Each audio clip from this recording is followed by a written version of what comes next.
aqui, soltasse a minha voz, será que eu agradaria? Voz. Você já ouviu falar de vozes verbais? Pois é, os verbos, eles também têm suas vozes. É a forma assumida que o verbo tem para indicar se o sujeito gramatical age, ou seja, ele é agente, ele realiza uma ação, ou se ele é paciente, sofre a ação, tá bom? E essas vozes, elas se dividem em ativa, passiva e reflexiva. Ativa, o que é voz ativa? Voz ativa é quando o sujeito é agente, isto é, quando ele pratica uma ação expressa pelo verbo. Olha o exemplo aqui, ó. Ele fez o trabalho, ele realizou uma ação, ele cumpriu uma tarefa, por isso que é voz ativa do verbo. Vou repetir. Nessa construção verbal, fica claro que quem realizou a ação foi o sujeito, tá bom? Voz passiva é quando o sujeito não realiza a ação, ou seja, o verbo vai expressar uma ação que o sujeito sofreu. O trabalho foi feito por ele. Observe essas duas construções.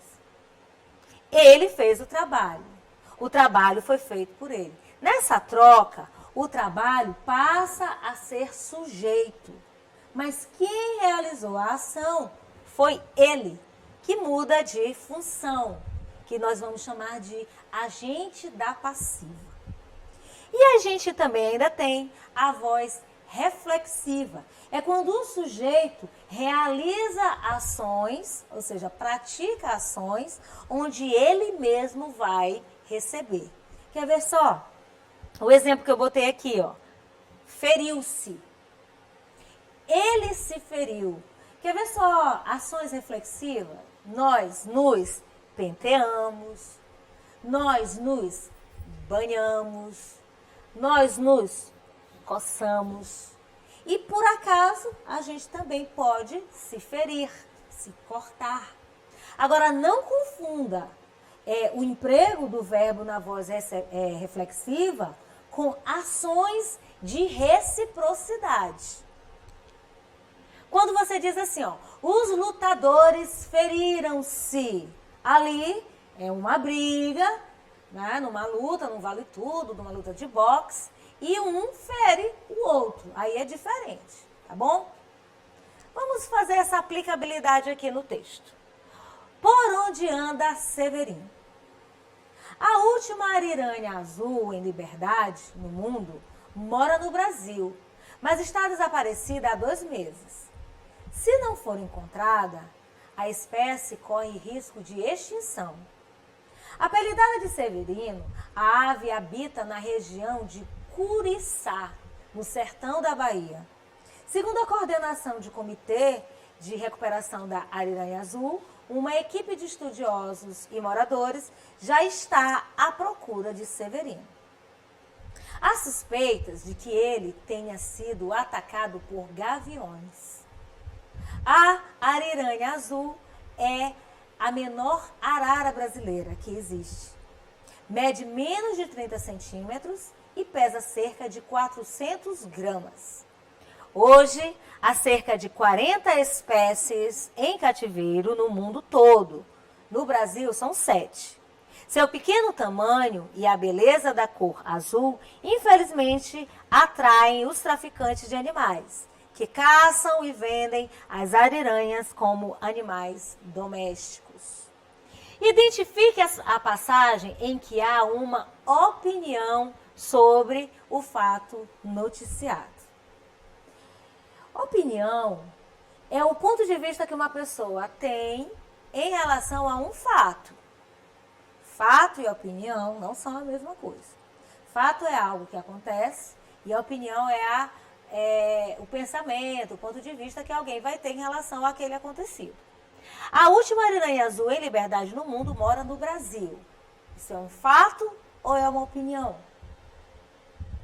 Isso, é um fato. Apelidada de Severino, a ave habita a região de Curiçá, no sertão da Bahia. Esta informação é precisa.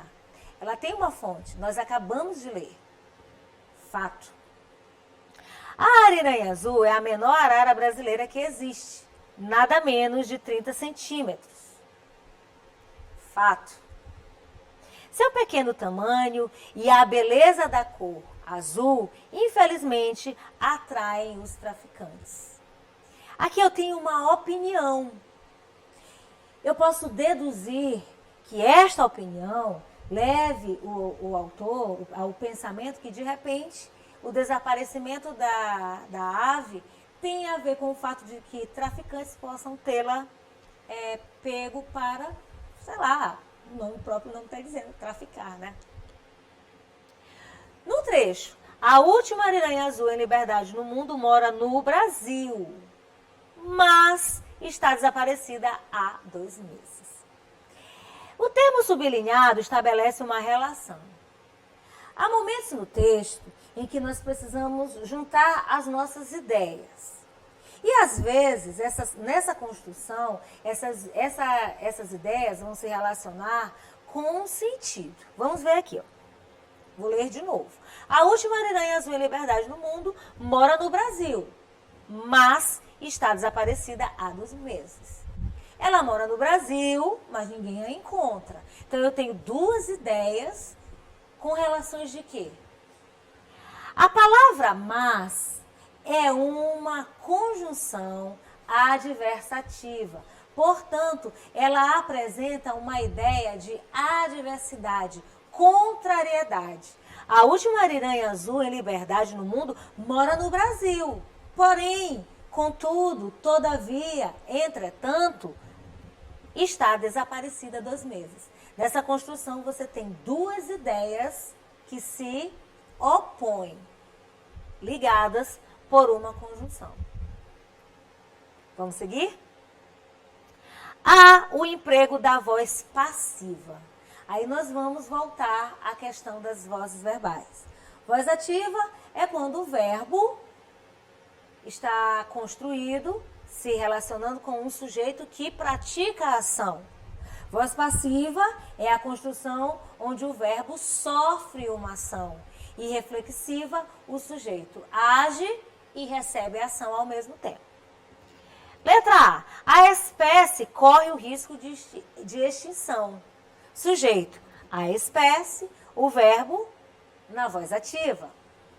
Uma equipe de estudos Letra B. Uma equipe de estudiosos e moradores já está à procura de Severino. Está procurando. Ação realizada pelo sujeito, que é representado por uma equipe de estudiosos e moradores. Então, quando nós falamos de vozes verbais, é interessante que você observa que na construção há momentos em que o sujeito realiza a ação, há momentos que o sujeito sofre a ação e há momentos que o sujeito realiza a ação onde ele mesmo vai sofrer, como eu já falei em alguns verbos. Coçar-se, banhar-se, machucar-se, ferir-se. Nesse texto da ariranha azul, a gente tem essa construção aqui, dessa última questão, há suspeitas de que ele tenha sido atacado por gaviões, onde a questão pede para você reescrever essa frase colocando na voz ativa. O que eu quero que você preste atenção? Toda vez que a voz passiva se apresenta, eu tenho sempre uma construção, uma locução verbal. Tenha sido, olha só, o exercício foi feito, a aula foi ministrada. Sempre você vai ter uma locução verbal e um agente da passiva. O que é o agente da passiva? É aquele termo da oração responsável pela ação que não é o sujeito. Como ficaria essa construção? Há suspeitas de que os gaviões atacaram Severino. Aqui eu tenho ele, mas para a construção ficar melhor, eu teria que colocar o nome Severino, que é o caso da ariranha azul. Porque não ia ficar legal. Ó. Há suspeitas de que os gaviões atacaram ele. Essa construção não fica de acordo com a norma culta. Aí, no caso, eu já tenho que puxar outro assunto. Nessa construção, seria assim, há suspeitas de que os gaviões atacaram comunicaram-no. Isso aí já é assunto para uma outra aula, mas não impede de nós comentarmos aqui. Então, nós já vimos o substantivo, que se apresenta aqui por gaviões. Nós já vimos os adjetivos, são palavras que vão caracterizando o substantivo. Nós já vimos artigos e numerais, que são determinantes para o substantivo, e estamos agora em verbo. Revimos o conceito de verbo, palavras que vão indicando as nossas ações, o estado e os fenômenos da natureza. Eu quero chamar a tua atenção para verbos que indicam fenômenos da natureza. Chover, relampear. Às vezes nós tiramos esse verbo de contexto e usamos em situações diferentes. Quer ver? Choveram mensagens em minha caixa de e-mail. O verbo é chover, mas neste contexto tem um significado de quê? Que chegaram muitas mensagens. Então, nesse caso, ele deixa de ser impessoal. Falando de impessoalidade, os verbos impessoais são aqueles que não se dirigem à pessoa do discurso. Afinal de contas, quem consegue chover? Quem consegue entardecer? Quem consegue amanhecer? Como nós vemos, às vezes, nos filmes de ficção científica. São verbos que, fora do contexto, assumem uma outra significação e aí eles passam a ser pessoais, tá bom? O que mais eu quero te chamar a atenção? O por aqui, ó, por gaviões, no caso dessa construção aqui, é o agente da passiva, como eu já falei, é o termo que é o responsável na oração, e aí eu falo de oração. Todas essas palavras que nós acabamos de falar, elas vão compor uma oração. O que é uma oração? Oração é um enunciado que se estrutura em torno de um verbo, assunto da nossa aula de hoje. O verbo é o principal termo que faz com que haja uma oração. Os enunciados construídos em torno de verbo são orações. E todas as vezes que nós nos comunicamos, nós vamos juntando as orações para formar os períodos e construir os nossos pequenos textos usados na situação de comunicação. Lá vem eu falando de novo em situação de comunicação. Gente, não dá para dissociar. Não dá para pegar um assunto desses e estudar separadamente, sem trazer para você a essência dele dentro do texto.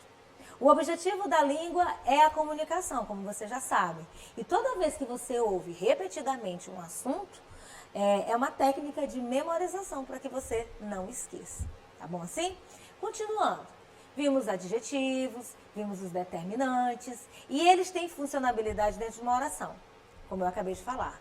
Mas às vezes eu também faço construções sem usar os verbos. Aí eu tenho as frases, que podem ser nominais. Oi, chuchus! Bom dia! Tudo bem com vocês?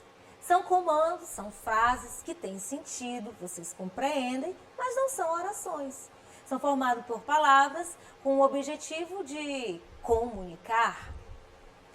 É muito importante também usarmos os verbos, os modos verbais, em situações onde haja necessidade. Quando nós trocamos, pode haver confusão no entendimento do seu texto. O que mais eu posso lembrar?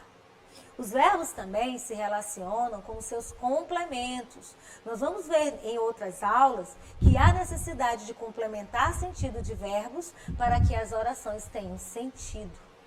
Os complementos verbais completam verbos que precisam de complemento, é óbvio, eles são chamados de transitivos. Nós veremos também ainda os verbos que não precisam de complemento, que são os verbos intransitivos. Quando eu falo de verbos transitivos, verbos intransitivos, eu estou me referindo a uma construção oracional. Todo estudo é baseado em construções, em pensamentos. Então, toda vez que nós estamos estudando os verbos, nós vamos elencando as nossas ações, o nosso estado. E você vai ver que tem verbos que não vão indicar ações. Eles são chamados de verbos de ligação. É um outro assunto de uma outra aula que nós veremos lá pelo futuro. novo assunto de uma outra aula que nós veremos posteriormente. Mas não nos impede de tocar no assunto agora. Por quê? Porque nós estamos trabalhando com textos, estamos trabalhando com construções e um assunto, como eu já disse, vai puxando o outro. Olha esse exemplo aqui, ó. A espécie corre o risco. Corre o risco. Nesse caso aqui, o verbo correr tem ação, aquela ação que a gente realiza quando a gente está fazendo uma atividade física? Não. Aqui tem um contexto Aqui eu tenho um contexto diferente, aqui é no sentido de perigo, correr risco, perigo. Olha outra construção. Há suspeitas de que ele tenha sido atacado por gaviões, que nós já lemos. Aqui eu tenho o verbo haver, e tanto aqui quanto na letra D, verbo no sentido de existir, como eu já falei, é um verbo impessoal. Então, chuchus, eu repeti muita coisa, né? Eu acho que deu para você entender. Nós vamos ficando por aqui. Lembrando, eu vou usar o imperativo. Fique em casa. Compliquei?